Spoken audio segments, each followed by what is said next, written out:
against the rocks. Other people stood or sat between the vehicles and the shelters, talking, preparing food, and practicing their magic. They looked human, but though they came from Earth, they were so much more than that. They were the Evermores expeditionary force. Enfield reached a point where the stream was wide and shallow, with rocks protruding from its bed into the brisk fall air.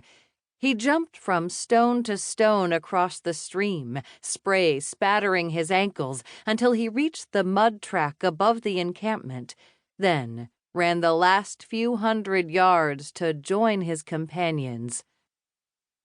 Winslow looked around as Enfield approached. He was the oldest member of the group, and as far as Enfield was aware, the oldest Evermore. The gray strands in Winslow's dark hair and the wrinkles around his eyes made him look middle-aged, but barely began to acknowledge the true weight of years he carried, over 26,000 of them. Enfield, who felt old when he mentioned his century-and-a-half lifespan to humans, felt like a child by comparison with his leader. "Here." Enfield knelt beside a fire that someone was building and started to unload his bag. "The snares we set are working, and some of those bushes produce fruit supernaturally quickly. If they carry on like this all year round, we'll be set for berries." "Wish we could have something other than rabbits and berries." Taldis blew away the dark hair that was starting to get into her eyes. "I still think we could risk a portal. Head home and get supplies." "No." Winslow shook his head. "Not for something so trivial." "Trivial? My guts are killing me. I'm not used to living off only meat and fruit. We need to supplement it." "You will survive, and importantly, you will remain free.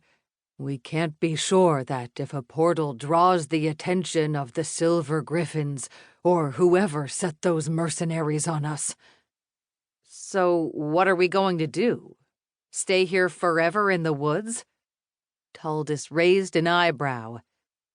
"I'm not saying I miss that dirty, smoky city you had us wandering around, but I do miss having a roof over my head, somewhere to replenish my power properly, and regular food supplies. Don't you miss tea?" She looked at Enfield, who nodded. "I would like to be more comfortable," he admitted. "And I'm one of the ones who's been enjoying being out in the forest. Surely we can't all stay out here much longer." "We won't."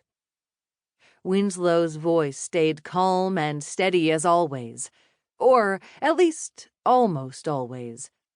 Enfield had seen that facade shatter a couple of times recently, and now he lived on edge, waiting to see when it would happen again. "Then what will we do?" Taldis asked. "Soon we will be ready to transport the source back to Earth," Winslow said. "Then we will open a portal to do that. Once the source is secure, we can all leave this place, and it won't matter if the Griffins sense our magic up here or if anyone else does. We will be gone." Enfield glanced uneasily at one of the vans. Bright light peeked out from around the edge of its black door, the glow that came from an incredible source of raw magical power. "I'm not sure that's a good idea," Enfield said. "The last time we tried to transport the source, the whole thing went horribly wrong. Remember how much damage the source did while trying to escape?" "We contained it," Winslow said. "With help from Fran and her colleagues, the ones who built the containment unit. Are you going to invite them up here to help?" "Fran Berryman has made very clear that she rejects us, rejects her heritage. I have no intention of involving her." There it was, the beginning of the tension Enfield had seen in Winslow before, an edge creeping into his voice at the mention of Fran. "Could we at